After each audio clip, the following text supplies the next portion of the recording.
2021 is kicking off in style. What's up, everybody? I'm Jason C. Welcome to the Mash and Drum Whiskey Room, and today we have one of my favorite barrel-proof bourbons that helps me stay warm here in the Ohio cold. This is from Buffalo Trace. It is Stagg Jr. This is the brand new batch 15, and after the solid batches of 13 and 14, I don't know, I was a little bit disappointed in 13 and 14, especially coming off of 12. I mean, they were good, but they were not what 12 was. Does 15 get us back to the greatness of batch 12? Let's review batch 15 and do some comparisons today on the Mash and Drum.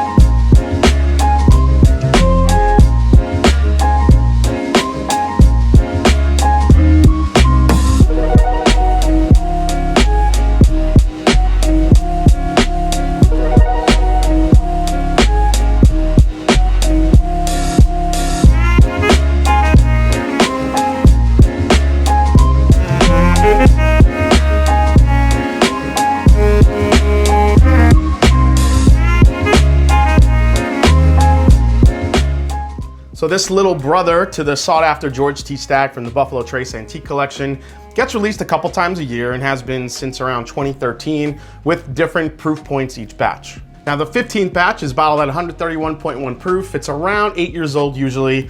As usual, Stagg Jr. is uncut, unfiltered, just like the big brother Stagg, but George T. Stagg is usually almost twice that age, around 15 years old. Unfortunately, like most things Buffalo Trace, and because it has that Stagg name, Stagg Jr. has become highly allocated with folks buying cases at a time. At retail, Stagg Jr. is usually around 60 bucks, but goes for about 150 and higher on the secondary markets and in some stores. All right, guys, so I'm gonna pour a little bit of this. And while we do that, I think it's time we had a little bit of a history lesson about George T. Stagg. Nerd alert!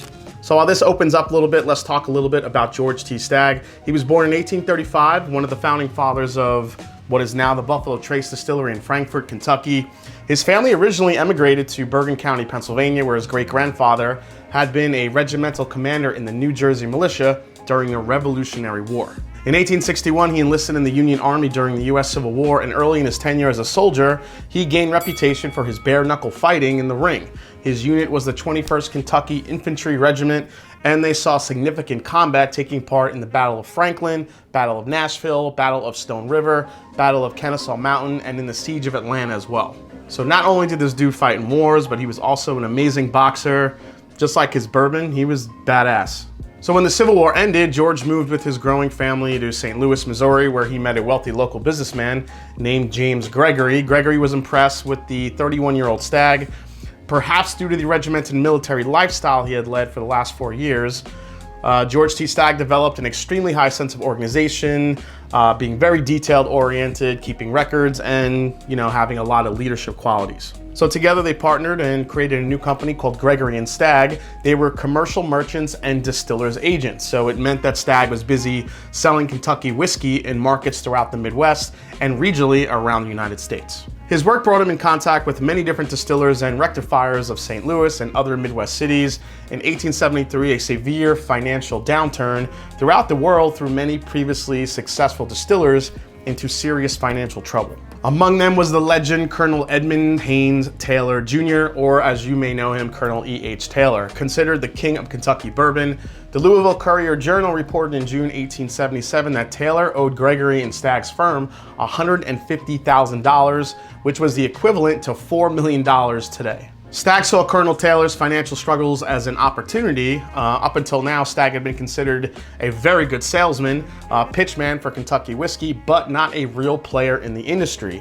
So Stagg set out to change all that, and the two partners paid off Taylor's loans, and as a result, gained control of the Colonel's two distilleries, located adjacent to each other on the Kentucky River at Leestown on the Frankfort Turnpike. One was known as the OFC Old Fire Copper Distillery, and the other the Carlisle Distillery, named for John G. Carlisle, then a congressman of Kentucky.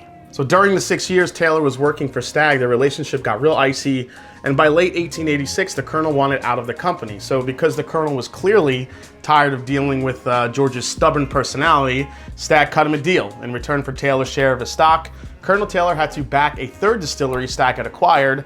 Later, that distillery came known as the Old Taylor Distillery. And then things got real icy. After Taylor found out that Stagg had stripped Taylor's name off of everything having to do with their company, this began a long and lengthy bout of lawsuits between the both of them. But unfortunately, after Taylor left, Stagg's workload had increased dramatically. In addition, running 2 distilleries, sales weren't great, whiskey prices were going down, and government authorities were pretty much a constant threat and a pain in the ass. Stagg's health started deteriorating, and not long after that, he died in 1893 at the young age of only 58. Now, his legacy will always live on, and what he always wanted pretty much came true. He wanted to be a player and a name in the Kentucky bourbon industry, and he actually ended up becoming a legend. All right, guys, well, hope you enjoyed that little bit of history of the George T. Stagg. It's been a while since I talked about him, and he's such a popular figure in bourbon history. Let's get into this 15. Like I said, it's around 8 years old. The batch 15 comes in at 131.1 proof. So nice high proof point. Let's give it a go. Can live in the nose of this batch all day. This is pure Buffalo Trace candy in the best way possible. You have that cherry note that you get from Stagg, but there's also another level of just fruit candy in here. It's crazy. Strawberry, definitely get a strawberry note in here. Strawberry sugar. There's that buttery pastry dough aspect to it as well. It literally smells, you ever have a strawberry Pop-Tart and it has the strawberry Pop-Tart with the pink icing on it. It's like that strawberry, that artificially flavored strawberry icing on a Pop-Tart. That's what this smells like. Rich caramel vanillas. There's that quintessential sweet oak from Buffalo Trace in here. Just a monstrous amount of vanilla. Man, but the differentiator here is that just candy coated sweetness that you're getting in the glass here. Let's go for a quick sip. Oh my God. It's so good. So good when it hits your lips. The first thing that strikes you about this, besides the sweetness, is the viscosity of it. It's so like thick and rich, viscous. Again, it's so super sugary sweet on the front, but not to the point. Now, I don't like overly sweet bourbons. I mean, just overly sweet whiskeys in general. I mean, I do like sweet whiskeys, but I do like a good balance here. And with this particular Stagg Jr., this one is giving me that perfect balance that I love. It's giving me all the candy sweetness, but on the back end, it's giving me the really nice oak, that Buffalo Trace sweet oak profile on here, like the slightest hint of milk chocolate on the back end, but it's so candy sweet on the front end. Let's go for another sip. This is strawberry cherry. It's like a strawberry cherry Pop-Tart that's also glazed with the top of like the creme brulee, the brown sugar that's toasted and it's crispy like candy. But then you get the really beautiful finish because that 131.1 proof is you're definitely gonna feel it. And you definitely feel it, but it's so balanced with all those other sweet flavors. It just provides like the perfect Stagg experience when you think about the quintessential George T. Stagg, even the Daddy Stagg, not the Junior. Obviously, George T. Stagg from the BTAC collection, you're definitely gonna have some more oak there. You're gonna have a little bit more of that age in it, maybe a little bit more tobacco, maybe a little bit more leather. Some of those rough edges gonna be rounded out because it is 15 years old. Whereas this, you're gonna feel that prickliness a little more. There's a little bit more youth in here, but the flavor on the front of the palate of this and the mid palate and how viscous it is makes up for that slight rough edges that you have with the Stagg. And that's something you don't always get with the Stagg Jr. Sometimes it's just hot and it's just raw and there's not enough sweetness to balance out the rough edges. And that's what I look for in a really good Stagg. That's what I loved about batch 12, which we're gonna compare shortly. One last sip of this one. This is also getting very dangerously easy to sip. The front of the palate is so sweet and rich. I mean, you could just keep, knocking it back. But the proof does find you, gives you that nice Kentucky hug. at 131.1 proof. Really nice spicy finish on here. I don't know if that's better. It might be better than batch 12, but that's really, really damn good. Let's pour some batch 12 and do a quick comparison. All right, so I have batch 12 here. Batch 12 comes in at 132.3 proof. I just want to compare to batch 12. If you're wondering why I'm not going to compare to 13 and 14, it's because I know I wasn't crazy about 13 and 14.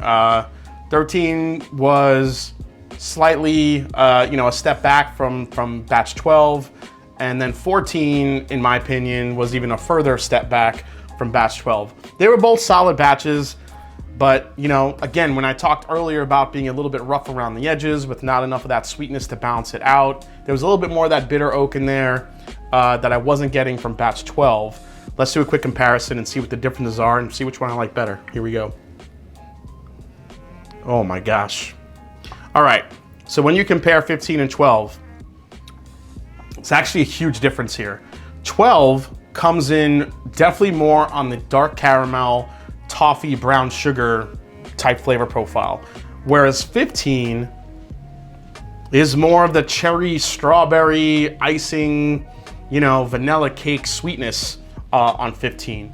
So, my goodness. It's literally night and day. That's how different they are, but they're both equally delicious. But 12 is just a little bit more maple syrup, brown sugar, caramel, vanilla. 15 goes the way of just eating a box of, Skittles or Starburst or Pop-Tarts with strawberry icing on it. Let's get a sip of 12 here.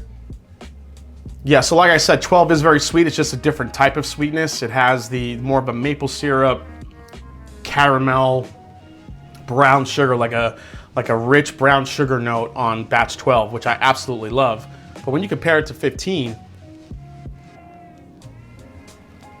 just has an extra layer of like this candy coated. I feel like 15 is 12, but with like a cherry strawberry candy coating around it. It's the best way I could describe it.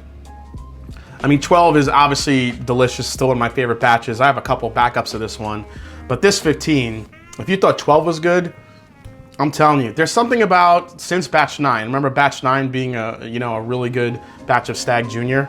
And then you had 10, 11, which were solid, but then 12 came. So that's the third one. It's the third release after 9. Amazing. Then you had 12, then 13, 14 were okay. Solid batches. And then 15 comes along, again the third. So maybe like we're getting into a pattern where every third release since batch 9 are like absolute hitters. 15 is amazing. Actually have one more quick comparison to make for you guys, which I think will be really cool. All right, guys, so this is a sample of George T. Stagg 2020. That's right, from the BTAC collection. It's Daddy Stagg. So George T. Stagg 2020 came in at 130.4 proof. It's also 15 years and I think 3 or 4 months old. So again, pretty much almost double the age that we're gonna get on these Stagg Juniors. So just a quick note, this is not my bottle. This was sent to me by my buddy Dan, Dusty Dan's Whiskey Reviews, who has a channel on YouTube. Please go check him out, guys. He has one of the best palettes that you'll find on YouTube. It's a smaller channel. He's trying to grow, so definitely go give him some love. I'll leave the link to his channel down in the description of the video. So just like I expected when I mentioned before how the George T. Stagg 2020 is gonna round out some of those harsher, youthful notes that you get in the Stagg Jr., the George T. Stagg for 2020 is just a little bit more richer in the oak profile. A lot of the brown sugars and the vanillas are coming out. You do get some of that cherry, but it's not nearly as, I don't think it's as sweet as 15. 15 is so candy. God, the George T. Stagg 2020 is really good this year. I like that we're getting back up to that 130 proof point after last year's was only 116. Let's go for a sip. Man, the 2020 George T. Stagg is so delicious. It just has so much vanilla extract coming out of it. Again, the cherry note is there too. Lots of brown sugars. There's gonna be some, there's gonna be some carryover here. You're gonna find some notes that are similar, but the biggest difference here with the George T. Stagg 2020 is you get the long finish, but it's just a different type of long finish. I think, again, 15 years, a little over 15 years in a barrel, it's gonna round out those harsher notes, gonna pull in a lot more vanilla, a lot more flavor from that barrel. It's just more refined, but still is flavorful, maybe not as sweet as the 15 is, Stagg Jr 15, because of the age of it. There's definitely more oak influence here, a little bit more of a tobacco note, but still the cherry, the caramel, the brown sugars, it all comes through, man. So, oh God, it's so good. This is probably my favorite release, the George T. Stagg 2020, since I had the 17, the 2017, which was, that was just a killer of a bottle, that George T. Stagg 2017. I got the 18, which I really liked. Last year's was, you know, or should I say 2019's was good, but still a step down at that 116 proof point, which a lot of people liked. It got a chance for people to enjoy those flavors without overpowering them with proof, and I get that part of it. But I was missing that nice long finish that you get from a George T. Stagg. Now, I was unfortunate to get a bottle of the Stagg 2020 last year, but I am very happy I got myself a Stagg 15. And if you couldn't get any BTAC George T. Stagg, then try and hunt down a Stagg Jr. Batch 15. It's amazing, it's candy.